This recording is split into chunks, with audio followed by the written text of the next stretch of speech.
the tip of the iceberg as well is connection, but beyond that, there's an actual path to self-liberation. There is a path to freedom. There is a path to love. There is a path to compassion and to healing and to forgiveness.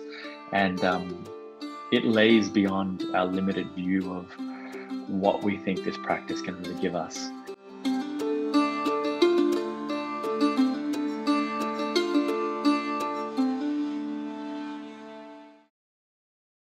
Manoj, thank you so much for coming on to At the End of the Tunnel. It is an honor. And I say this every time, it's an honor to interview you. But what I really mean by that is in preparation for these conversations, I will do some research. And even though you and I have a relationship, a friendship outside of, this podcast, I don't get to know someone's story as much as I do when I do my little, research before an interview. So now I'm truly honored to talk to you about some of your experiences, because there's a lot I didn't even know. And I'm curious to kind of fill in some of those gaps. So thank you very much for agreeing to come on to the show. Oh, anytime that you and I get to spend together is always a lot of fun. And it's an honor to be on this podcast. I know you have some world-renowned meditation teachers and wonderful humans on here. So I feel very excited to be a part of that. Thank you. So anyone listening to this, they may hear your voice and your accent, and they may think, okay, this is some white guy from, Australia. But looking at you, anyone looking at you, especially in the West or in America specifically, would automatically, without hearing you speak, would automatically assume you are Black, probably from the hood somewhere, So you're actually from Sri Lanka. You're Sri Lankan. Are you full Sri Lankan or are you part Sri Lankan? Yeah, so it's I don't know if I had this conversation with you, when we caught up in Mexico City, but the truth is my actual ethnicity, I'm in the process of finding out. I just got a 23andMe very recently after I found out a bit of a family secret dating back to my grandparents, in which I don't really know my biological grandfather. And so I could go into a lot more detail in that at some point, but I have grown up believing that I am, yes, born in Sri Lanka, raised in Australia, but there is a very good chance that I have a mixture of Portuguese and Ethiopian blood. So I'm waiting to find out, and I can come back for the big reveal if it ends up being something exciting. So talk about your name. Is that a typical Sri Lankan name, Manoj? Yeah, it's actually pronounced Manoj, and it was given to me by my auntie, who was in love with an Indian movie star. I don't know what his surname is, but his name was Manoj. And so my auntie lays claim to giving me the name, and it's not an overtly popular name in Sri Lanka, but doing some research in my early 20s, I found out that it means Prince of Hearts. So I'll take that. That. And you grew up, well, at least until you were 5 or 6 years old, you grew up in Sri Lanka. Talk about what you remember from those early days, if you remember much of anything. Yeah, thank you. I have really fond memories of Sri Lanka. I was there until you're right, about the age of 6, before I moved to Australia with my family. And I have such fond memories of Sri Lanka. We lived by the beach for a period of time. My dad was a director of a few hotels down south, which is, a really popular tourist destination. And Sri Lanka is also a very deeply spiritual country. In particular, the major religion in Sri Lanka is Buddhism. And so from a very young age, I had the influence of Buddhism in my life. I remember the monks coming into our house every month to do what we call dana, which is an offering to those that have passed. They would chant, they would recite verses, we would meditate together. The head monk would then give a speech or a talk and talk about family and connection. And it revolved around this Buddhist concept of sila, which is ethics, around living an ethical life. And I was always very fascinated by the monks. And it began from just observing them. You know, they had shaved heads, bald heads, and I was just like fascinated by their bald heads. They wore these beautiful, bright orange robes. They always were very friendly to me and very kind to me. And so I was very fascinated by them. But it got to a stage where my dad was actually quite concerned from a young age that I might actually want to become a monk. And, you know, in Sri Lankan culture and Buddhist culture, from a young age, if a child shows an inclination towards, Buddhism, a lot of parents would send them to the monastery, and that would be it. They would be a child monk and grow up to be, a full monk, and that would be it. But my dad wasn't having any of it. I was his firstborn son, and he's like, whenever we would drive in the car and I would see monks on the road, I would usually stand up, put my hands together in the prayer position and bow towards them. And he would yell at my mum to hide me, like whenever he saw monks coming. And I remember that story even, last few months when I saw him, and he would say that in front of all our friends. But I had a strong fascination with Buddhism and spirituality without really properly understanding it, from a very young age. Mm. Was he sort of conflicted around what it meant to be a monk? Like, what's wrong with you becoming a monk? If that's something that he brought into the house on a regular basis and did these ceremonies and stuff, like, why would that be such a bad thing for you, even as a firstborn son? Yeah, I mean, I think about it in terms of he would essentially lose his son, because once you hand your child over to the monastery, and that would really be it. You could visit them maybe every month or every few weeks, but you wouldn't be raising a 6-year-old anymore. The temple would be raising a 6-year-old. And so I think there was definitely attachment around that for him.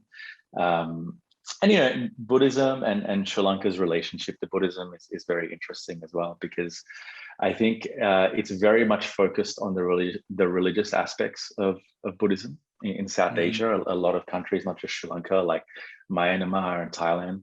And it's focused less on the practice of Buddhism. And what I mean by that is there are so many different aspects to Buddhism that one can practice.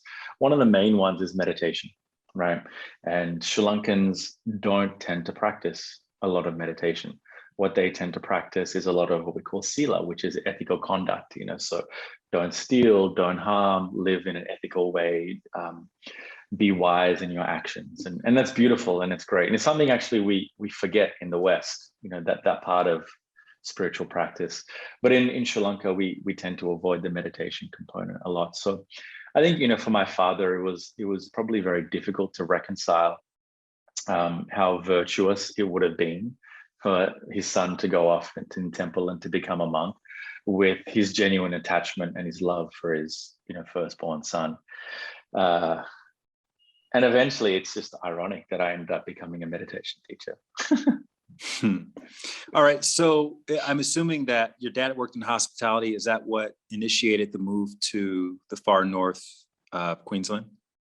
Yeah, it was that. And there was a war in Sri Lanka. There was a civil war. So I think for him, it was the chance of starting a new life, a chance of moving to a country that offered a lot of safety, which in that time, a lot of Sri Lankans moved to Canada, the UK, and Australia.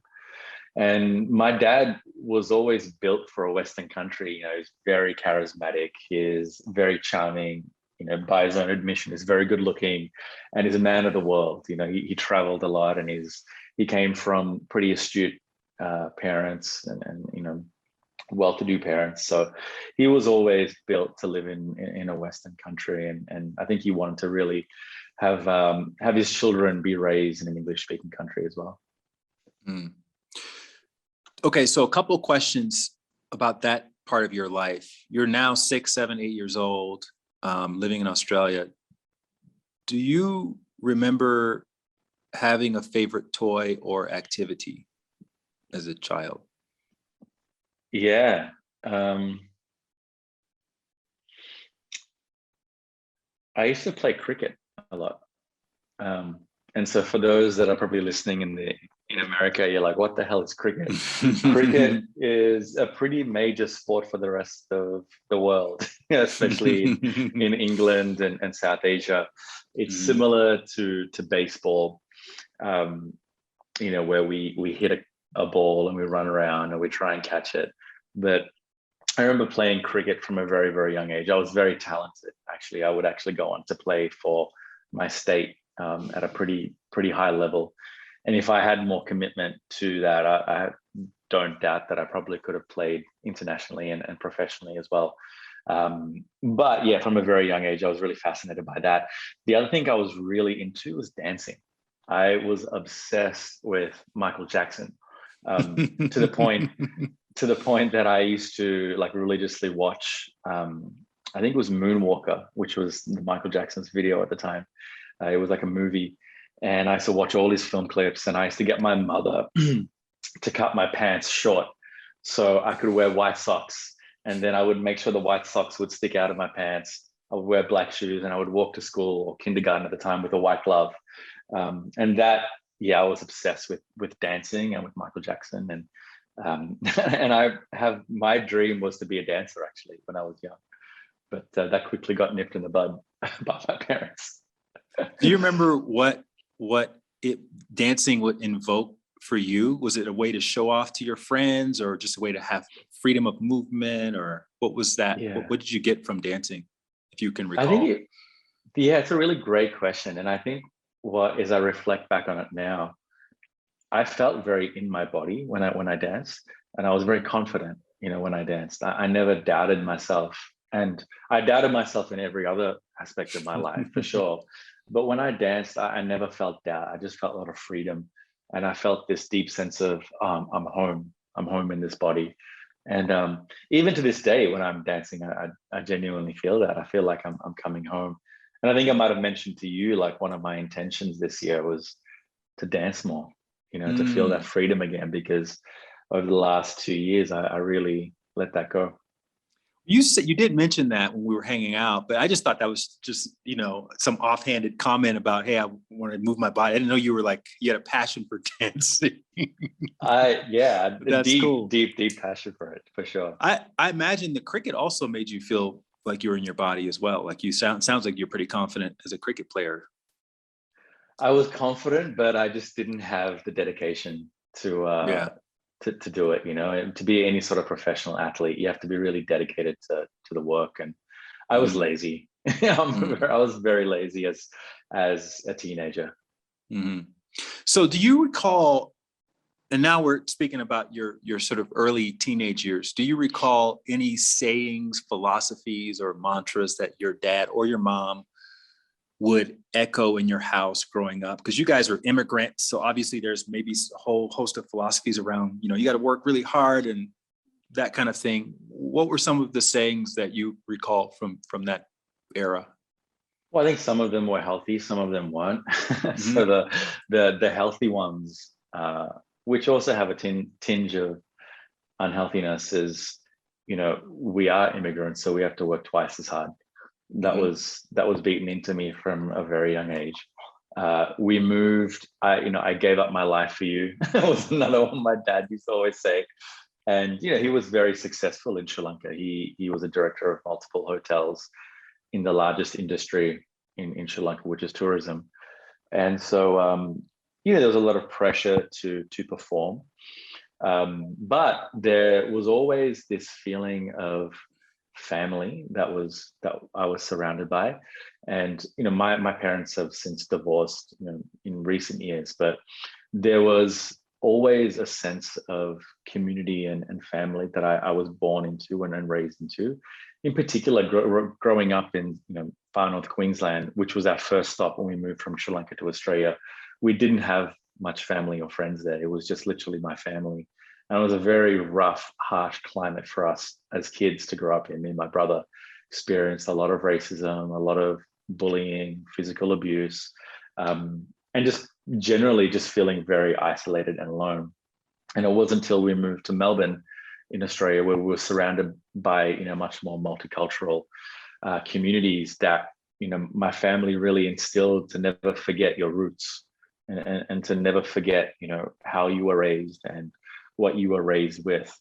And when we moved to Melbourne was when, we started to really get reintroduced into Buddhist practice in a different sort of way, in obviously a community that was in Australia as opposed to in Sri Lanka. And I started to really feel more of a connection back to spirituality. And even though I went to Sunday school religiously for many years, which is Buddhist school, it never really made sense to me until I was in my mid-20s.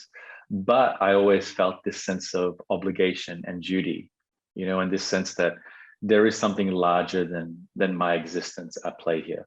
And I didn't know whether to call a God. I didn't know whether to call a Buddha. I don't know, couldn't make sense of it in my own mind, even though I was taught about this stuff. But I did know that there was a certain level of moral conduct that I wanted to adhere to, and I wanted to show up in the world in a way that felt good, and not just take and be nihilistic about it.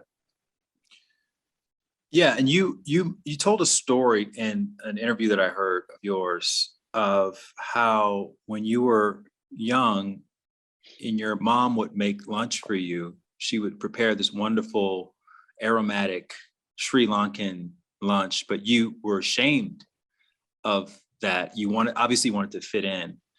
And so you would hide it. And I don't know what you would do instead, maybe eat a sandwich or something. But I'm curious, in the midst of that sort of, the shame that a young person can feel if you're not fitting in culturally, did you have that one friend who did accept you or who got you, or were you completely an outlier in your community? Yeah, I think it was that. It sounds really sad and morbid, but it really, when I talk about Australia and when I talk about growing up, it was isolating, and it was a lonely place, for an immigrant to really lay down roots, especially where we did. And I used to leave my lunchbox at home all the time. My mum used to get mad at that. And eventually she started making me like cheese and salami sandwiches because I just begged her. I said, I don't want to eat, like 5 different curry bowls that I would mix at school. It was like a gourmet meal, which looking back now I'd kill for. But I think this idea of moving through life, especially in your early teenage years or even younger than that, and really craving to be understood is not unique to me, and I desperately wanted to be understood, and I desperately wanted to feel part of something, especially because I looked so different to everyone else, and again, the idea of race wasn't a thing until I heard my first insult, when someone teased me for the first time and they mentioned the color of my skin. It didn't even occur to me that I was different. But I could see it, like I'm the only kid with like black skin in the whole school of like 600 people. But I didn't have language for that until the racism started, and then the language shifted. How did that affect you mentally as a young person, if you remember? As a young person, I couldn't understand it. It didn't make sense to me. In all reality, like I was being bullied, I was being teased. It was something that I couldn't change. I didn't see anyone that looked like me, so I couldn't fit in. So it was probably looking back, pretty traumatic. It's something that I've had to unpack with a therapist, over the years. But I don't think as children sometimes you can understand that, because I couldn't really even speak to my parents about it, because for them it was a very different experience. I ended up speaking to my mum probably about 10 years ago. Sorry, no, about 2 years ago. And I'm like, did you ever experience racism, when you were growing up? Sorry, when you moved to Australia? And for her, it was like, no, she didn't. But she's like light skinned, and she can be, passing as a Spanish person or a Greek person. And I think as immigrants, we're so used to accepting our experience instead of questioning our experience. There's a very submissive attitude to sometimes what we experience that I think our generation now can put words to it, and they can push back against it and can call it out. But definitely my parents' generation were very submissive to what we experienced. And especially culturally, Sri Lanka being a Buddhist country, they're not an angry nation. Like they will just smile and just shake their head. So yeah. And when you moved to Melbourne and you were reintroduced to Buddhism, was that something that you sought out as a high schooler, or is that something that was like saying, you kind of had to do it? Yeah, my parents made me do it. They took me and they were like, you should learn this. And they took me there primarily because they didn't want me to forget my culture. And they could see that I was trying to get rid of it as quickly as possible. I wasn't eating the food out and thing. I wanted to dress differently. And I think for them, it was a way of somehow remaining connected to the island of Sri Lanka and to the roots of our family. But it wasn't anything that I took really seriously. Like I listened to beautiful stories, some that have stayed with me over the years. But it wasn't something that I all of a sudden clicked and it was like, yes, this is my life path. It was just something that my parents made me do. And I'm imagining in that Sri Lankan culture also, people tend to get married young and have children young. And you end up having a child at was it 19? Obviously 18, not on purpose. You were 18, yeah. So talk about that experience and how that changed your life at that age. Yeah. I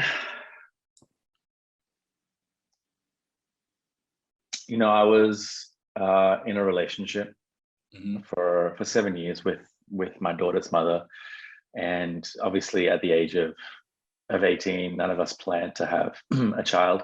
She was my first love, and when it happened, it didn't even occur to me that I had options. If I'm being really vulnerable and open right now, it just occurred to me that, okay, this is what we're doing. Like, how can I be a good father?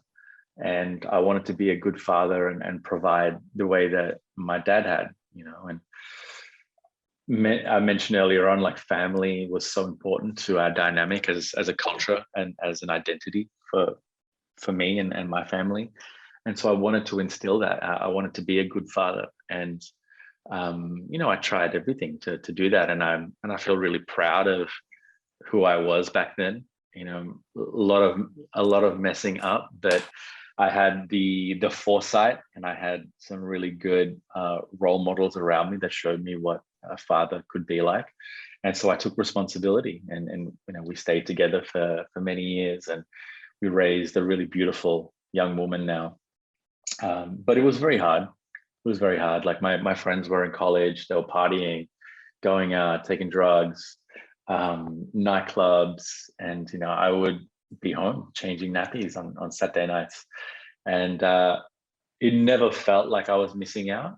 It never felt like I was missing out. But when we eventually separated, when I was around 23, 24, I realized how much I had missed out on in my life, and how I had this yearning to explore and get to know myself.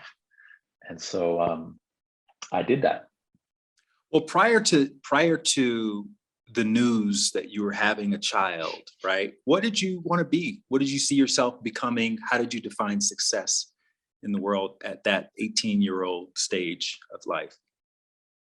Well, I knew the definition of success was equated with money and security. That was what was embedded into my psyche. It's like, be a doctor or be a lawyer, or be a businessman or be an engineer. And I remember my first love was to be a dancer. Like, that quickly was not an option for my parents. My second option was to be a fashion designer. I don't know. I'm like, I want to create beautiful fashion, because I always had a real penchant for clothing. And my mother sat me down and she's like, no, you can't do that, because how many people make money off that? And again, it was very narrow thinking, but this is how she was raised as well. So I don't blame her for that. So I didn't know what I was going to do. I just know I had to do whatever I did really, really well. And it was likely going to be in business because that was the most vague university degree I could get at the time. So I had my sights set on that, and then my final year of high school, obviously I had Taylor. And so I didn't end up going to college until many years later. I started working straight away. I started working at a bank, at a branch. Actually, that was my first job, and it was humbling. But the motivation was I was now looking after a child. So be humble and work hard was my motto at that point. Were you good at it, working at a branch? Uh, Or is it I literally was. just a means to an end? No, it was probably both. Like I never saw myself staying at a branch, working at a bank. But I ended up working at this bank for about 9 years, actually. Like I was there for a while, and I worked my way up actually to being a marketing director, which was a really pivotal moment in my life as well, knowing I could do that. But I loved people, and I got to meet people a lot. I got to see people. I got to connect with people. I got to listen to people. I got to be human, and I got to see different versions of people. So that part of my job was really fun. I can't say I had a very strategic mind at that age, or I was very analytical, but I definitely enjoyed the other aspects of the role. Had you reached sort of a ceiling in terms of your growth in that industry? Is that why you went back to school? Because 8 years is some significant experience. Yeah, I think very early on, I was really interested in marketing because it became. I looked at the bank, and I was working for Australia's biggest bank at the point, and I'm like, what is the most creative job I could do right now? And it was marketing and advertising, right? Because I do have a mind that's a lot more creative than it is analytical, and I was definitely not going to do financial planning or go into business banking or anything like that. So it sounded cool was my motivation for going back to college and to doing marketing. And I ended up doing a master's in marketing and utilized that for a few years, and then gave that up as well. Curious, what did you learn in the graduate program in marketing that you didn't know after 8, 9 years of working in that banking position in marketing? I just learned, I think in the first semester, that this is not who I wanted to be. This is not what I wanted to do. And I actually felt very depressed during that course, because I'm like, well, what is my life? Like, what am I going to do with my life if this is what I'm somewhat good at? I have a child to look after. I kind of resigned myself to the fact that, okay, well, this is my life. Like, everyone doesn't get to choose.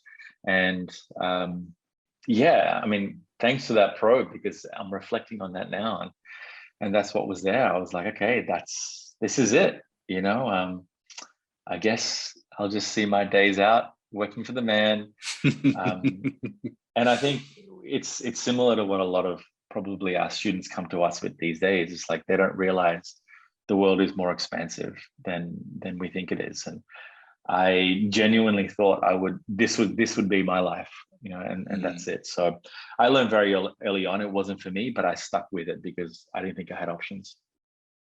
Well, it sounds like it fit into the model of success that you had been indoctrinated into.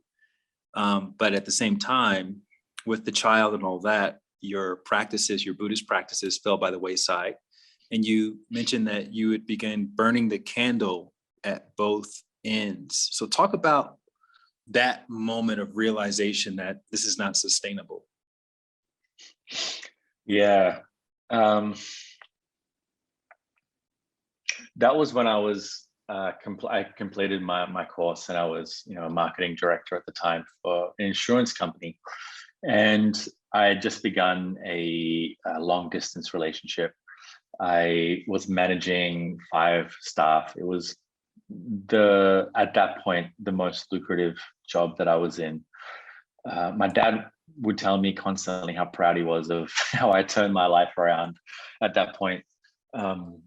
And burning the candle at both ends really meant I was working really, really hard, working out really, really hard, because I was obsessed with how I looked back then. And, me and all my friends would go to the gym after work, and became a thing.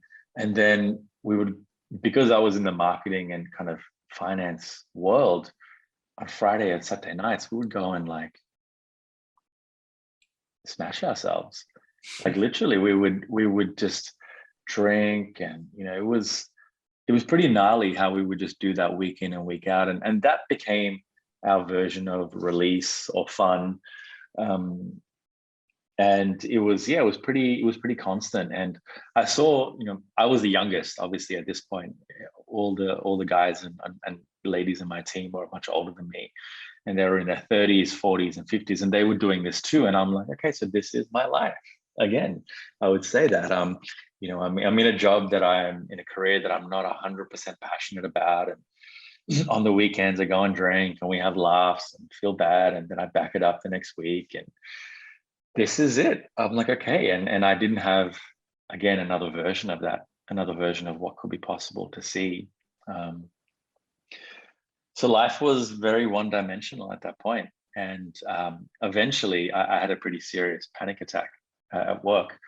And leading up until that, I didn't think that I had anxiety. I didn't think I had any sort of, I knew I was stressed, and I knew I was very internally conflicted about what I had chosen to do with my life. But I didn't think I had any sort of mental health issue. And back then, in those years, we never spoke about mental health. If you had anxiety, there was something seriously wrong with you. You had even the mere mention of seeing a therapist, you were like, whoa, did you hear? Why not just seeing a therapist? It was like that, it was wild. But the panic attack happened one day at work, and it was very innocuous at the start. I came in, I had a coffee, and my assistant came in, gave me a bunch of work, and then just was looking at me really weirdly. And she's like, "Are you okay?" And I'm like, "Yeah, I'm fine." And then she looked at me, a few more moments, and then left. And as soon as she left, I felt my hands started to tremor. I felt my heart beat really, really quickly, and almost instantaneously thought it was just the coffee. I'm like, "Whoa, strong coffee." But then I felt a swelling of emotion coming up, and I felt like I was about to cry in the middle of my office, and that really started it. I remember running out, and I was walking through the CBD of Melbourne, hyperventilating, and at one point I was in this little alleyway, just hunched down on my knees and on my feet, just thinking I was about to die. And I called up my therapist at the time, and I'm like, "I think I'm about to die." And she's like, "You better come and see me then."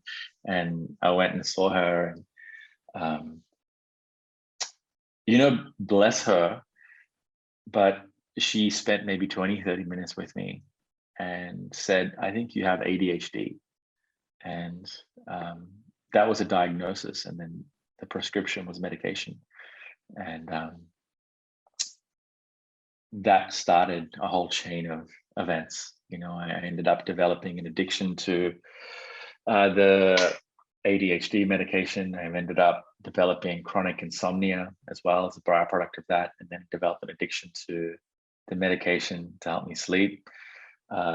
That moved into an eating disorder, that moved into a whole host of other ailments that kind of accompanied me for about 18 months to 2 years. You saw a couple of other doctors as well to get second and third opinions, and they all diagnosed you with something different, correct? Correct. Yeah. So, one said I had depression, and I took SSRIs for about 2 weeks, and then was just completely out of my body and stopped that. I went to a shamanic healer because I'm like, I can't hurt. I'm trying all these different things. One said I'm just stressed out and just to rest. And I don't say all of this to denigrate the profession at all. I think, I've got a tremendous therapist right now that it's been a lifesaver. But I also think back then we didn't understand a lot like we do now, for sure. And we tend to be oftentimes very quick with numbing and trying to fix the problem instead of trying to really understand the problem. So And were you sneaking around going to see these healers and doctors, or did your drinking buddies on the weekend know that you were going through this no, process? after I had that panic attack, I became a recluse. I didn't see any of my friends. I couldn't work. I literally didn't work for 18 months to 2 years. I was living off my savings. Does that And mean you literally quit your job? You told them I can't come back to yeah, work, yeah, yeah. and they just said okay. No, they were like, why? and tried to get me to come back. But I just couldn't, is the reality. Like my mind was pretty fried at that point. So yeah, I did go to different therapists, and I probably wasn't as committed to one because intuitively I felt like this isn't right for me. Even the lady that I saw that gave me ADHD, I saw her for like 12 months. And the whole time I'm like, I don't think I have this. But then, back then, what do I know? This lady's gone to college and she's skilled and highly recommended, and I'm just going to trust her. So yeah, that was a scenario for a long period of time. And then one day a friend had come to my house. At this point, my mother was actually looking after me. She flew back from Hong Kong to look after me because I was pretty sick. I was very skinny, wasn't eating, pretty sick. And this friend of mine's like, why don't you come and do a yoga class with me? And hand on my heart, I said, I don't own any Lululemons. I can't go. That was it. And then it was like, no, but just come. You'll get a lot out of it. There's lots of girls there. At least worst case scenario, you can look at the girls. And it's such a stupid reason, but I said yes. I'm like, okay, like, I'll go. I'll check it out. But he actually ended up taking me to a studio that was a Buddhist meditation studio. And this was the first time I'd really come back into contact with Buddhism for probably 10 years, maybe 15 years, maybe even a bit longer. And there was something really magical in that first moment when I saw my teacher. He walked into the room. He looked Okay, at me. before we get to this part, because this is a very juicy part of the story, but I have some follow-up questions Please. about your friend and the circumstances that you were in when your friend came around. So you were taking Xanax to go to sleep, which you developed an addiction to. You were on Ritalin during the day to stay awake, which you were also addicted to. Your mom came in, you were living with your brother, I believe, at a certain point. Your dad was sending you money, right? Is all this is all correct? Yeah. At what point, like, did you realize you were addicted, or did someone around you say, Manoj, excuse me, you need to do something about this. This is not cool. No, I knew I couldn't really function. And this is the thing with those particular drugs is not that I didn't take them because it made me feel good. I literally had to take them. I had to take Xanax to fall asleep. And when I didn't sleep, and there would be countless times where I would take a whole tablet of Xanax and not sleep. It was that bad, the insomnia. For me, I never took it recreationally to have fun and go out and party. It was just like, I can't actually function without these things. So at a certain point, I stopped taking Ritalin, but I was still taking Xanax because that was the only way I was able to go to sleep, and to wake up. And it wasn't until, obviously, and we'll get to that part, that I met my teacher that things started to change. But it also disassociated you from your body, which is something we all know now from hearing this much of your story. You really don't like that. You can't tolerate it. And you started having suicidal ideations. What stopped you from taking that more seriously? Two things. One was my daughter. Just the idea of someone having to tell her was very heartbreaking for me. The other thing was that there was someone watching over me, and I didn't know, again, if it was Buddha or God, spirit, consciousness. But I'm like, there is a world outside of this. And I started praying, and I didn't know who I was praying to. I remember at one point I was just like, every night I would go to sleep and just ask to be better, and to look up, and for, life to look after my child, and my family and my friends. And yeah, prayer became like a very central practice to me. So the reason I want to go deeper into this part of your story, because I feel like a lot of people can relate to this, right? You feel burnt out, you may be reclusive, and you may be having some suicidal thoughts, you may be depressed. So looking back at that period of your life with your mom, your brother, your dad around, right? And which is the benefit of coming from this sort of family-oriented society. And your daughter, who was an accidental addition to your life, ended up inadvertently saving your life, possibly. Is there anything that you found that your associates or friends or even your family were doing that helped you in hindsight to get through this period? And is there anything that they were doing that may have been unintentionally harming you more, or saying during that time? Yeah, I think it's such an interesting question when you consider what it was like 16, 17, maybe 18 years ago versus now.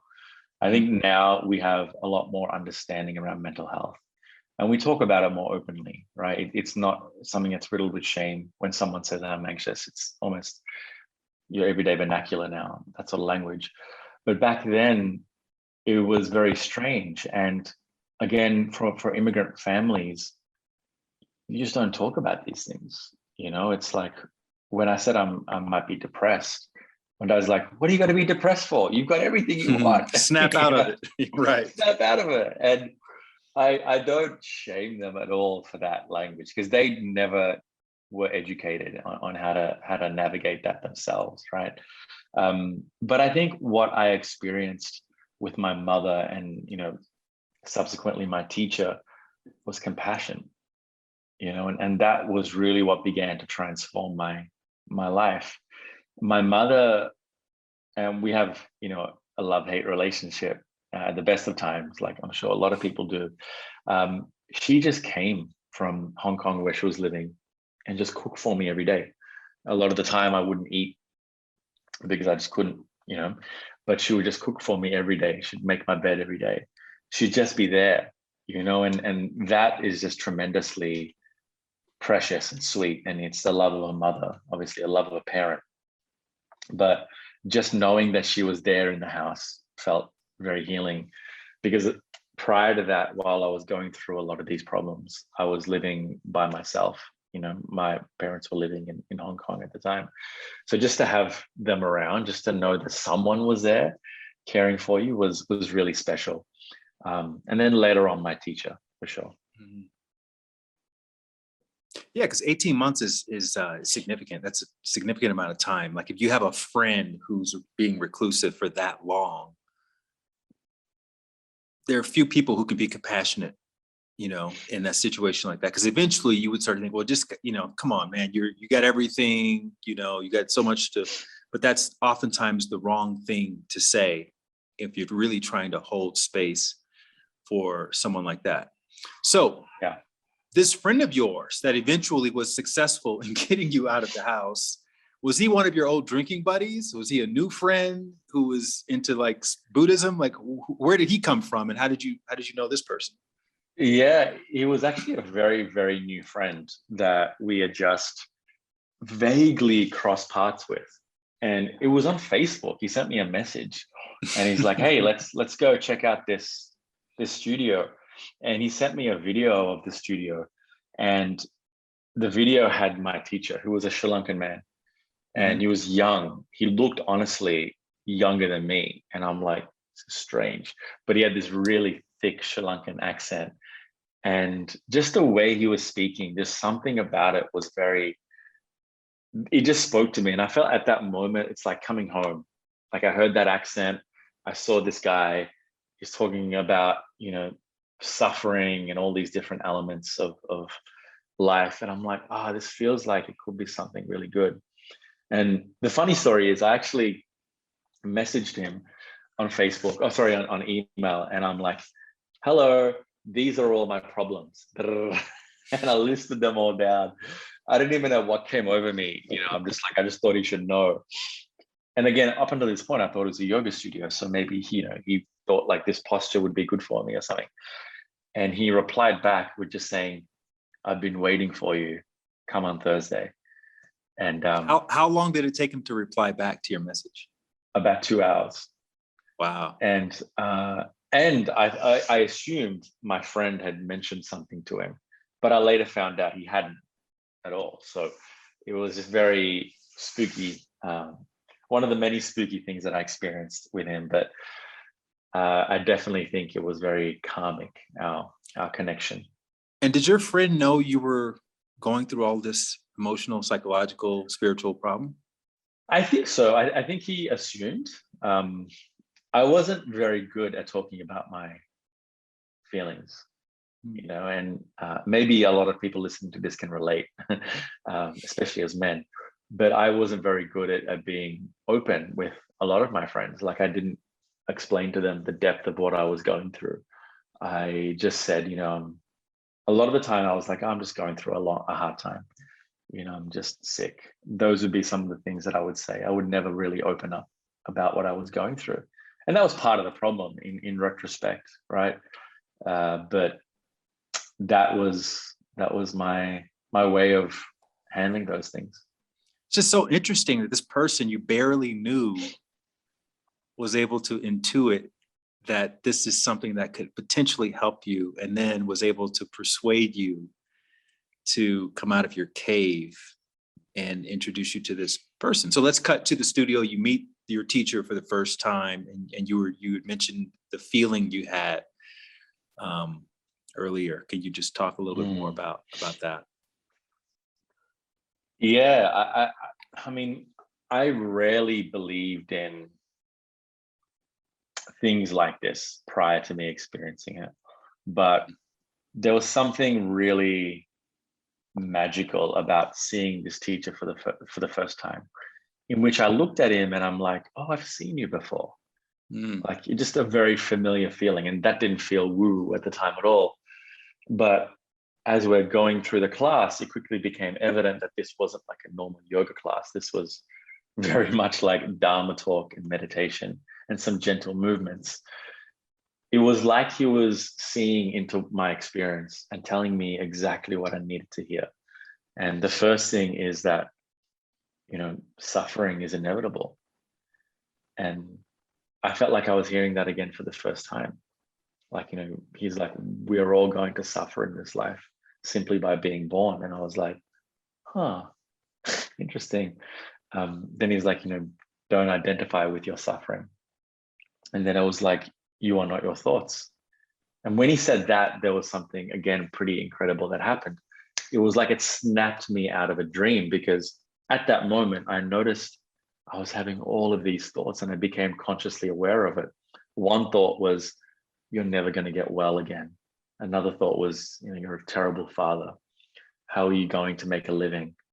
What are you going to have for lunch? Like all of these random thoughts were going on.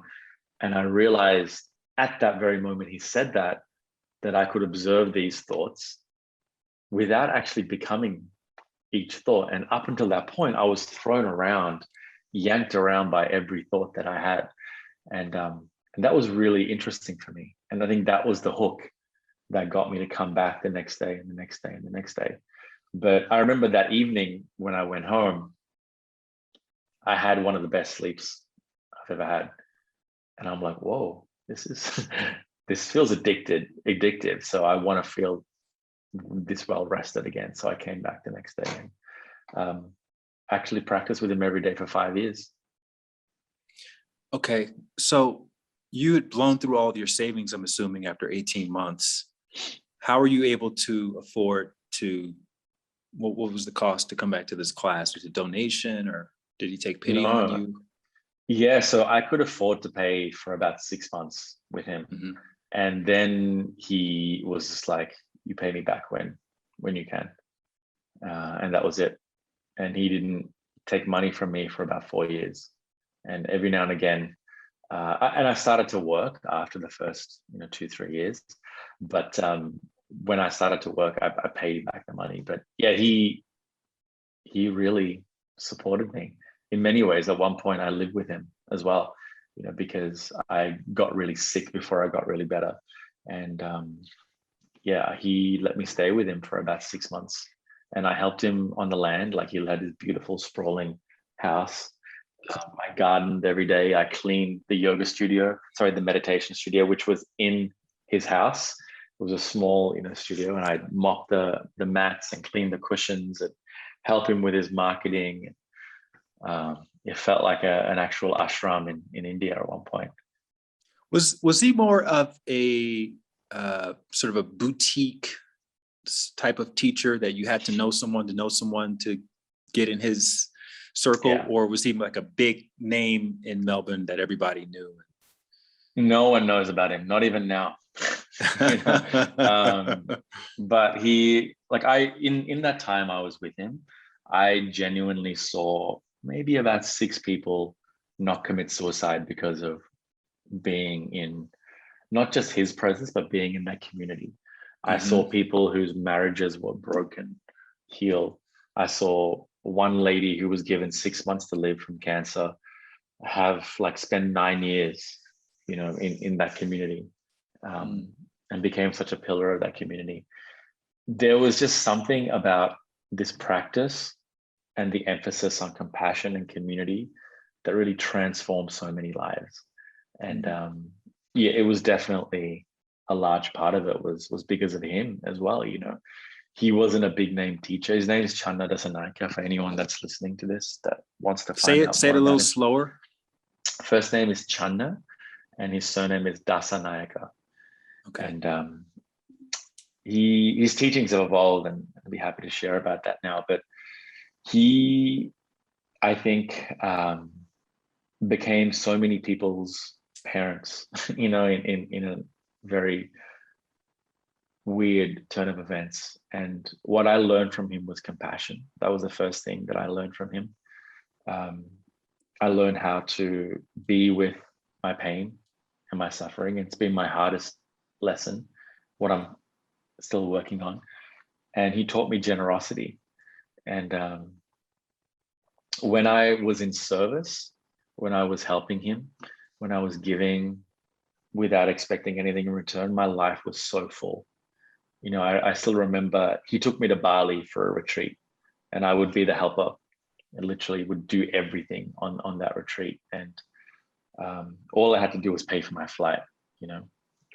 People from all around the world would come and study with him.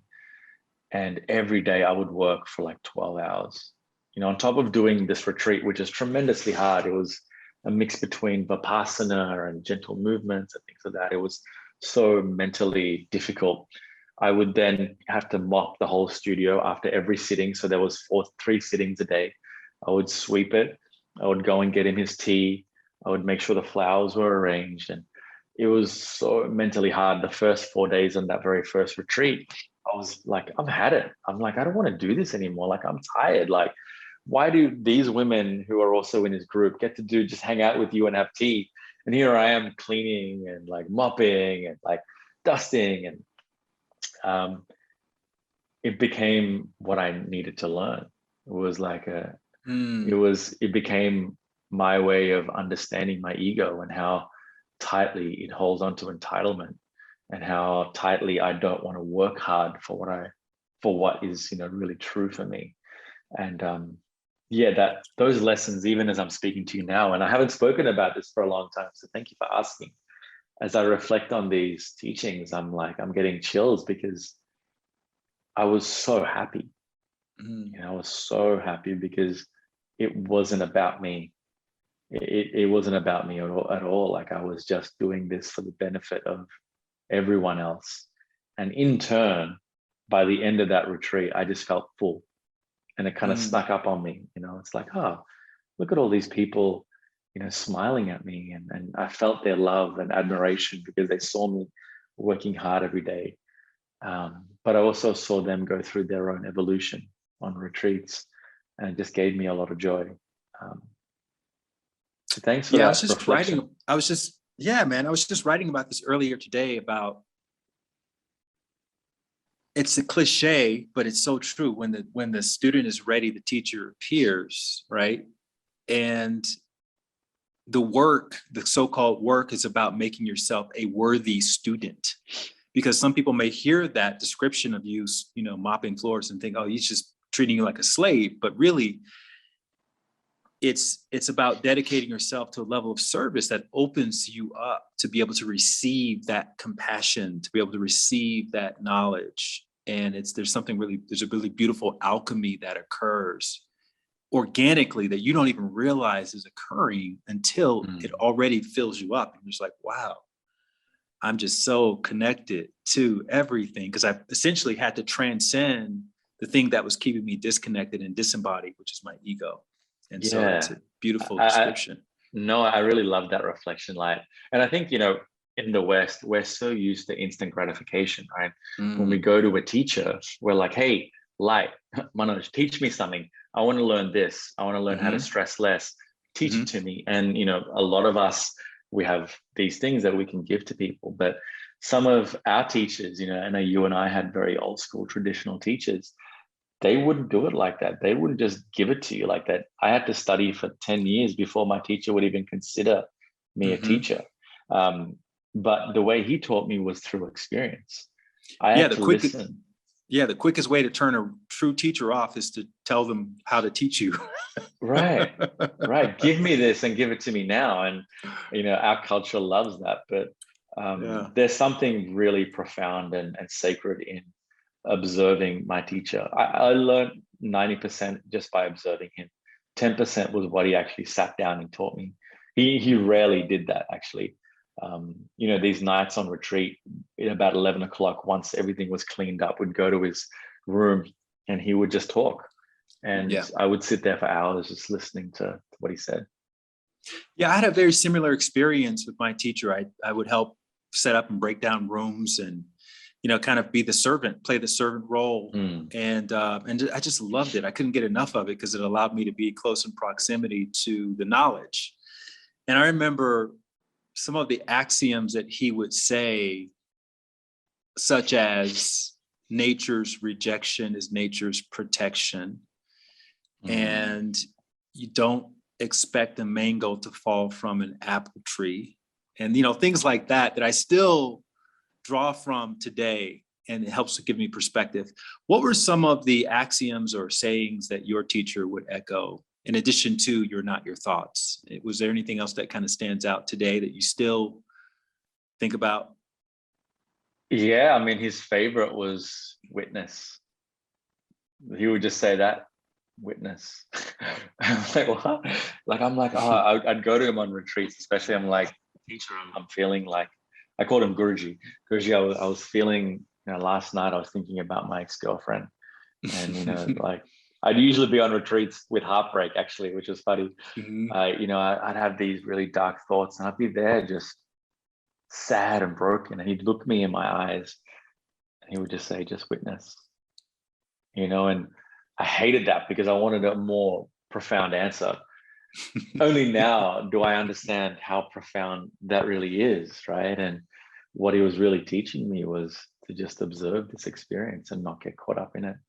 But, I wanted a more clear answer. I wanted something to do. And here was inviting me to work.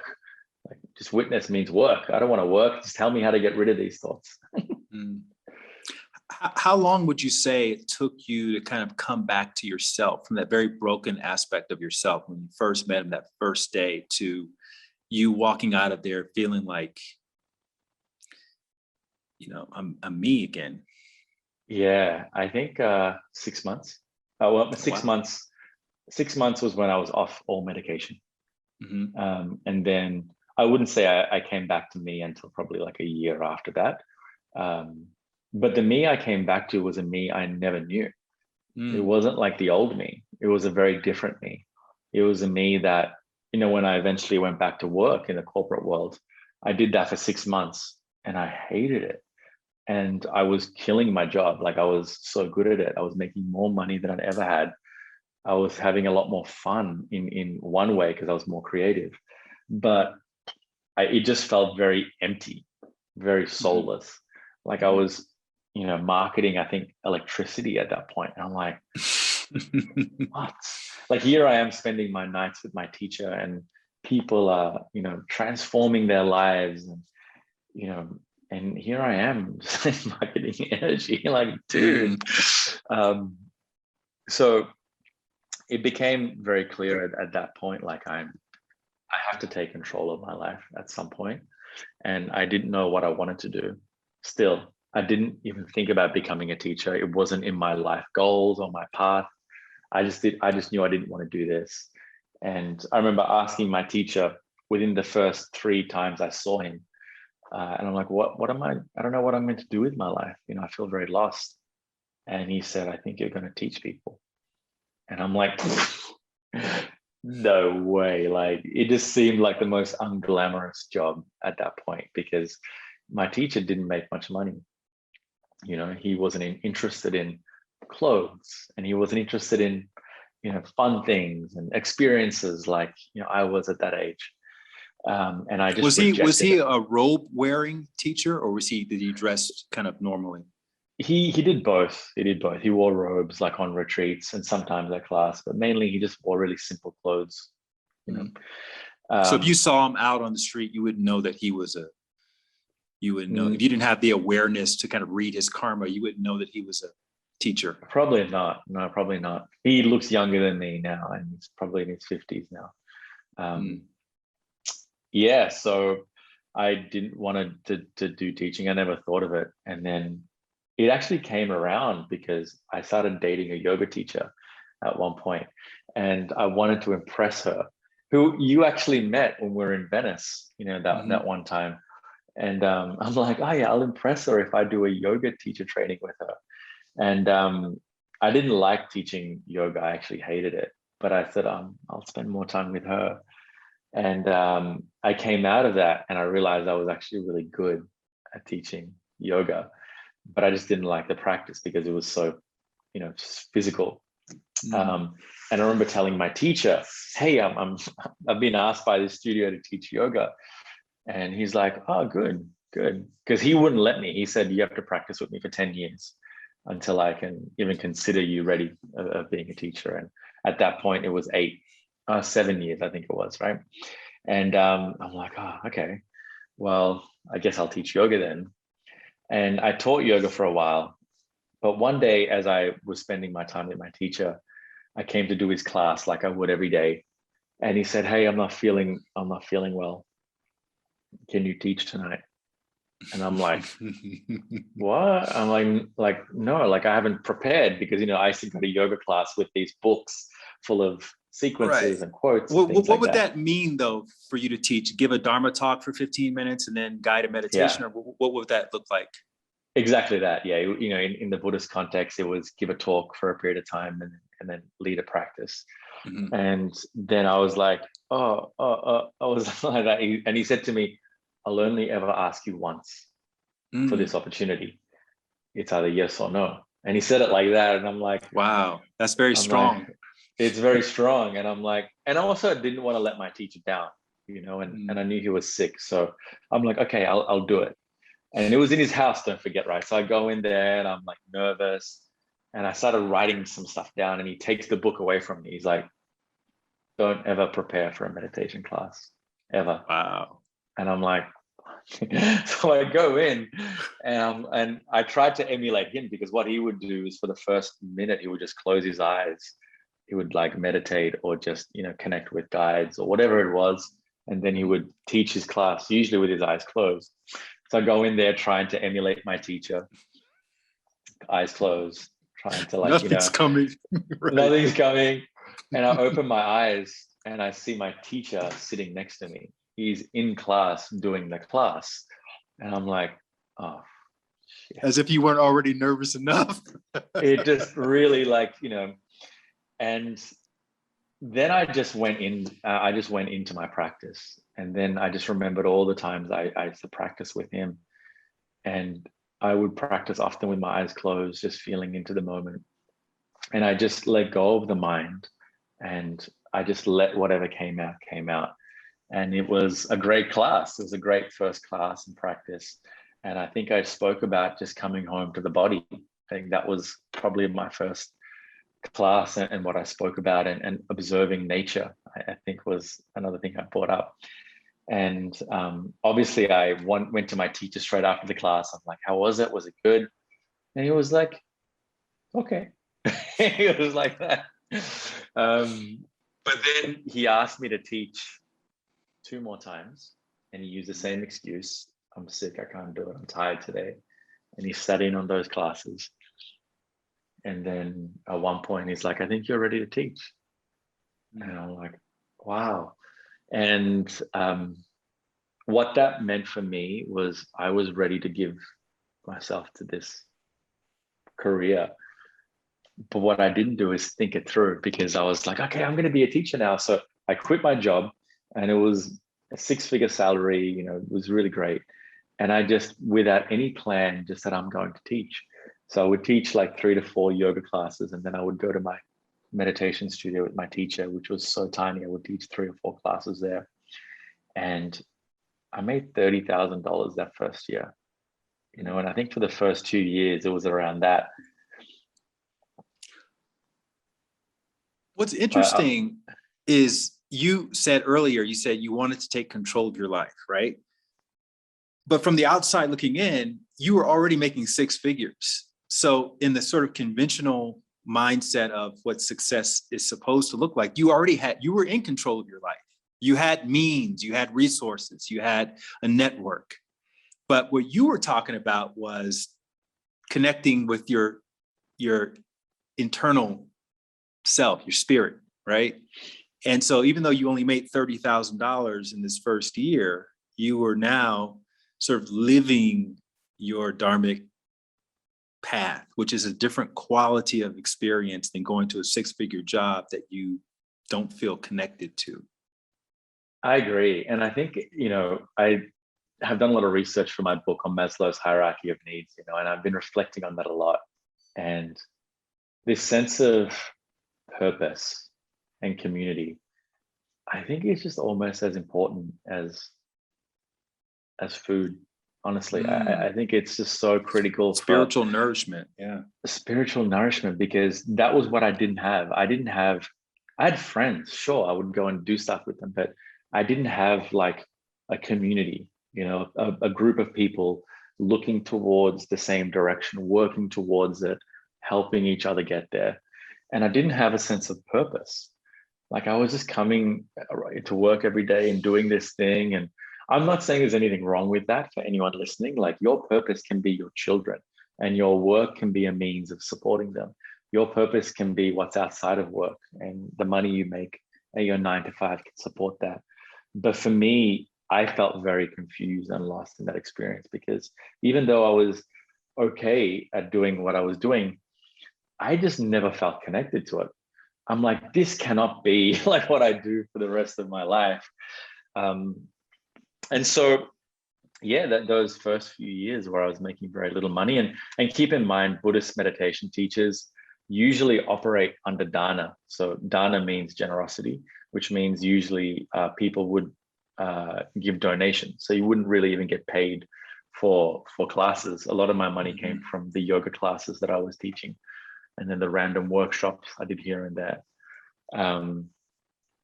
So it was an interesting time, and it was also probably the happiest time of my life. If I look back, I was very fulfilled. So your teacher, did he teach from more of a eclectic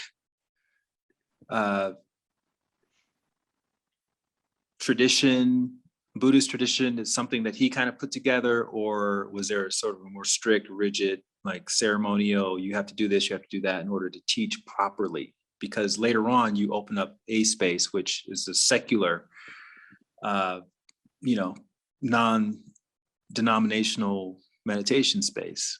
And sometimes that could be a little bit of a conflict for people who come from a very traditional path.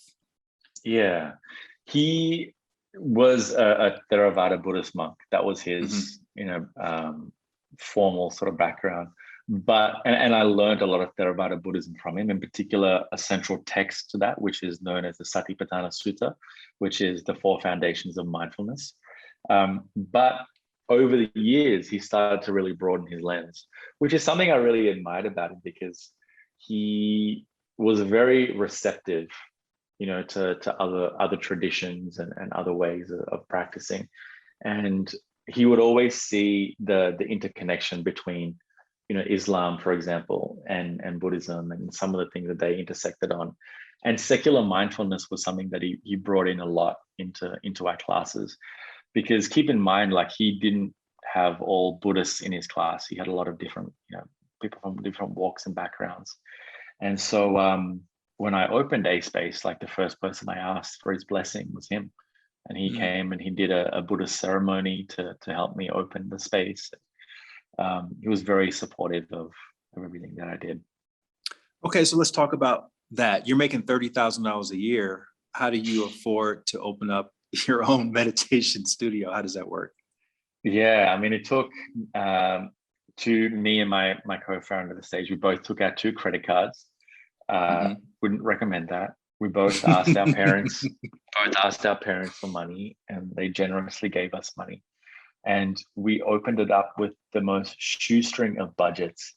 And it really started because we were doing pop-up events. We would borrow someone's cafe and run this event around, and we talk about fear, and we talk about how meditation and Buddhist practice can help us navigate this, or we'll talk about heartbreak. And it started to have a bit of a cult following in Melbourne. People were like, who are these cool young dudes, like, dressed like this, talking about subjects like this? And we would get 50 to 100 people at some of these events. Is this someone you met through your teacher's community, or is this someone else you connected with in your yoga teacher training? No, just someone that came to a yoga class one day, and a mutual friend introduced us. It's like, hey, you guys should talk to each other, because at that point I had started thinking about, okay, if I'm going to ever have a family, I need to think about, how I can afford to do that. And so I thought, okay, maybe I'll do something on my own. And then his name is Josh, was introduced to me, and he had also been really curious and interested in meditation and spirituality. So we connected on that level, and it was a fast and beautiful friendship, and as these pop-up events started to get more notorious, we started seeing people come back just to hang out with the people that they had met last time. They're like, I can't go anywhere and talk about this sort of stuff with anyone else. And, my friends don't really want to talk about meditation. They just want to go and get drunk. But I met, these really cool, girls, and I want to hang out with them. So we started to see a little bit of a community form. And Josh initially didn't want to open a studio. He's the smart one out of both of us. He was like, I don't think it makes financial sense, and we're going into debt, and we don't really have much money coming in. But I was like, look, dude, there's like no one in Australia is doing this. No one, and this is growing. And I knew that the trajectory of meditation globally was heading in a direction where it was going to get widespread support. So I, convinced him to open this studio, and he, for all his wisdom, was really excited by the end of it. And we opened it in the back of this small psychology studio, and we had maybe 1,000, not even, maybe like 600 square feet was how big this studio was. And we got all our friends to pitch in. Someone gave us, they interior decorated the place. If we did a workshop at their work, another friend donated flowers. The biggest investment were these chairs that were meditation chairs that cost like $500 each. But I knew they looked cool and people would talk about them a lot. So that became our biggest investment. And then we found some really amazing teachers. And then we kicked it off in 2015. And what a journey. So talk about some of the lessons you learned from running a meditation studio. Check your ego was one. Mm-hmm. I learned very quickly that my ego loved a lot of attention. Mm-hmm. If you're a meditation teacher, as best as you can, try to hire someone to be the CEO. Don't try to do both. I was doing both at one time, and I fried myself, and I experienced burnout. Was working. I would switch between teaching a meditation class, then going and interviewing people, then worrying about this and worrying about that, and going back to a meditation class. I think also be really clear on your why, which is not just a business philosophy, but probably a life philosophy. If you have a very strong and clear reasoning as to why you're doing what you're doing, you can ride out the difficult times. There'll always be something there to help you on that journey. And then don't be greedy is the last thing. We never took investment because we wanted to own the whole company, and that caused us to burn out. And eventually we went separate ways, Josh and I, and it was all very amicable and great. But part of that was because we weren't making any money, for a long period of time. All the money we were making was just going back into the business, and it took its toll on us for sure.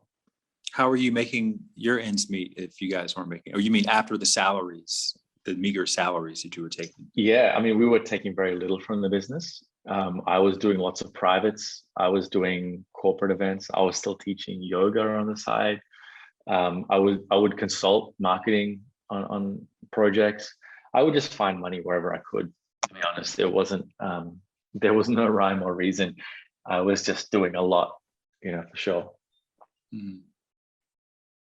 And so eventually Open expressed interest in acquiring you. Was that before the pandemic?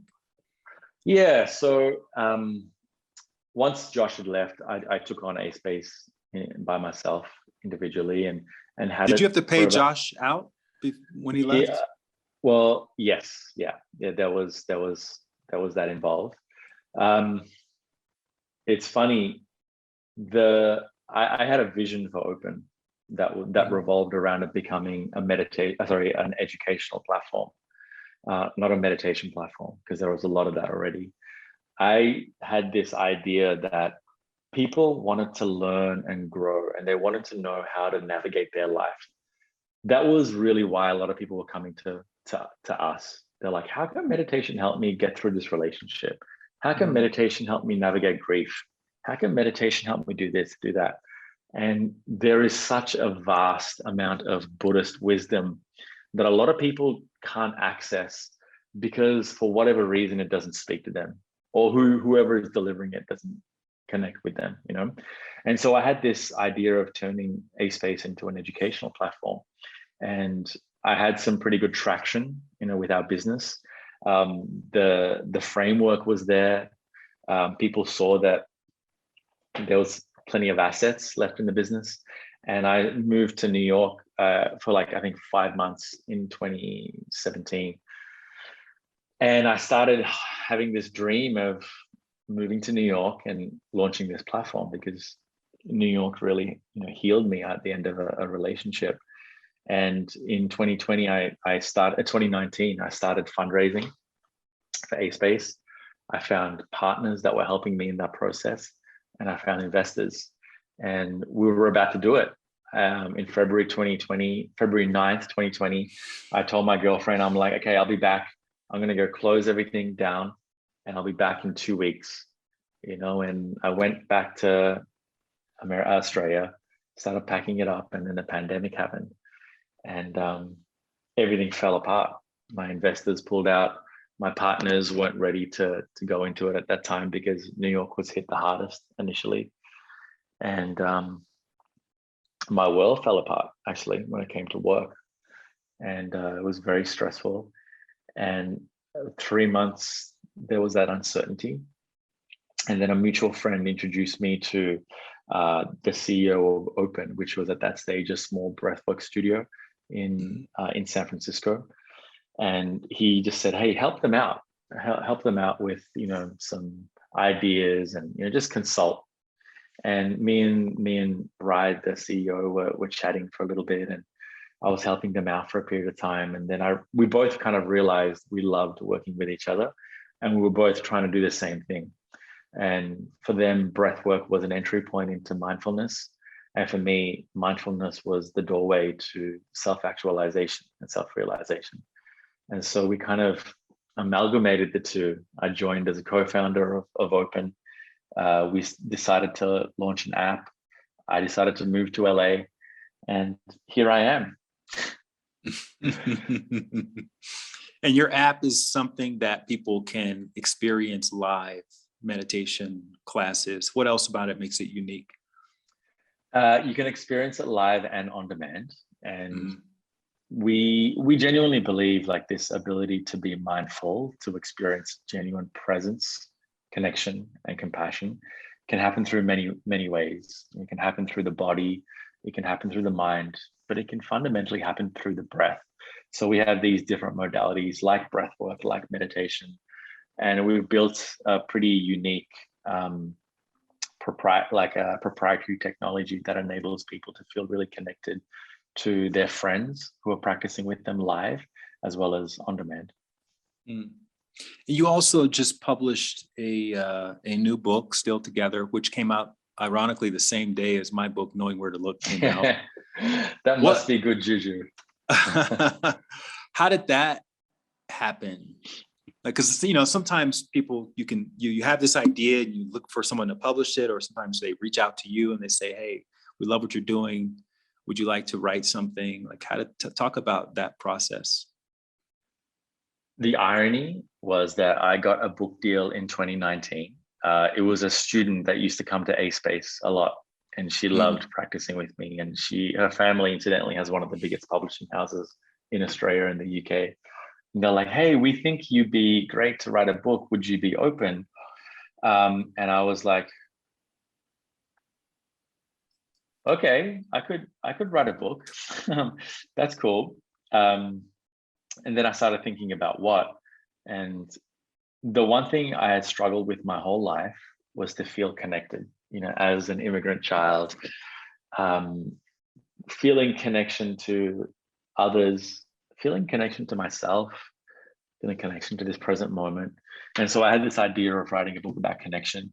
And that was what I got the deal on.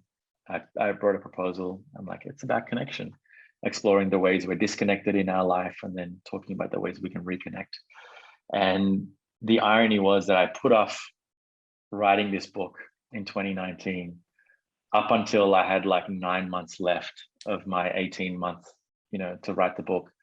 And the 9 months left was in 2020, when I was in Australia, when we were in the middle of a pandemic, when I was in lockdown and I could only leave the house for 1 hour a day. I had to write a book about connection. And I'm like, what are the chances? I'm the most disconnected I've ever been. And here I am having to write a book about it. So everything I wrote was a byproduct of what I had to practice and go through. And it's rooted in Buddhist wisdom. It's rooted in some research that I did and some scientific underpinnings of human connection. And it explores we can find a way to reconnect back with our lives and with the world around us. I love that. And how are you defining success these days? Like literally today, like what does success look like for you? Yeah, I mentioned this in the book. It's how connected I am to my life. How connected I am to my body in each moment. How connected I am to you, Light, in this conversation. How connected I am to love and spaciousness and we call it this quality of emptiness in Buddhism. How connected I am to my spirituality. That really for me is success, because I've gone through the roller coaster of financial success, and I know that there's a certain amount of money that one needs to feel safe, and that number is different for everyone else. But beyond that, you can have a lot of money and still be very unhappy. And I've done that too. And so now for me, it's how deeply connected I am to the things that matter the most to me in my life. And I feel like in this context, unhappiness is feeling disconnected. Doesn't matter how much money you have, what your position is, how much people love you. If you feel disconnected, then that's the opposite of being successful. And, this is interesting because now I want to loop it back around to childhood. right? You dancing and impersonating Michael Jackson, you said that the reason why you did that was because it made you feel connected to your body in a way that nothing else did. And it seemed like you had to go through this really dark tunnel experience, which we call normal life, of trying to be successful from the outside in. And you lost that connection. And through finding your teacher, your path, you were able to reconnect to what was truly important. And what's also interesting in hearing your story is almost everything that has led you to the next step, the next breadcrumb along your journey, happened as a result of somebody else stepping in. So your mother helping to care for you, your daughter keeping you from potentially committing suicide, someone introducing you to your teacher, someone connecting you with Josh, someone connecting you with the co-founder of the Open Center, student connecting you with the publishing deal. Like somebody, it's like your whole journey has been about connection. And I just think that's a really beautiful testimony to, you don't have to necessarily try to make things happen. You just follow your inner guidance wherever it leads you. And the people who resonate with that will eventually step in and connect you to whatever that next phase of your life is supposed to be. I didn't actually look at it like that until you said that. So thank you. And yes, and I think what the through line and the thread is from all those interactions was there was always a moment of surrender right before it happened.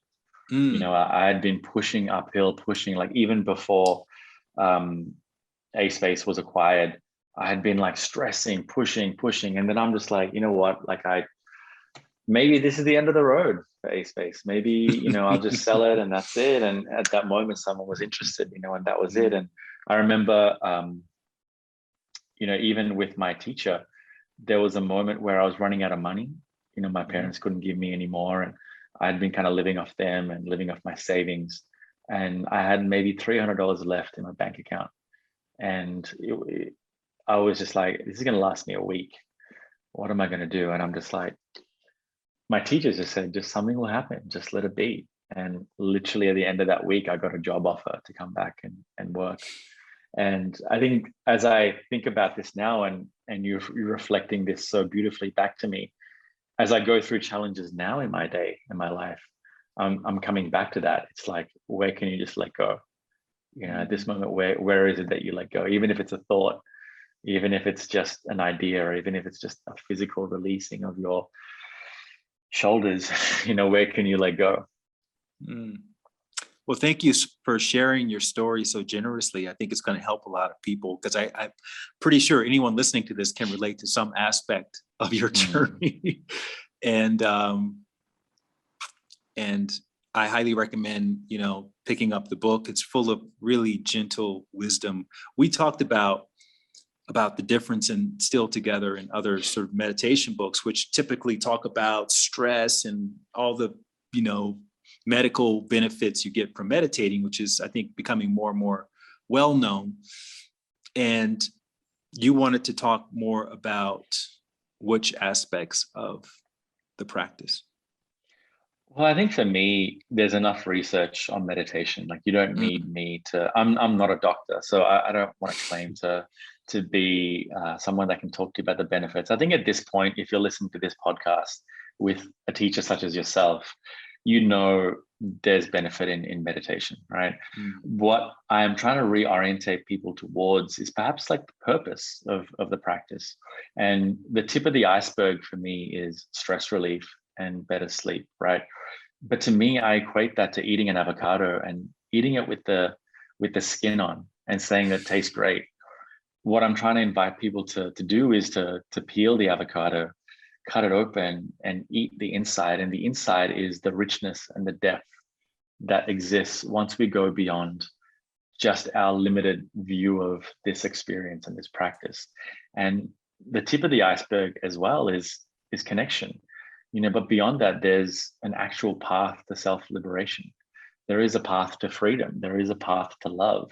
There is a path to compassion and to healing and to forgiveness.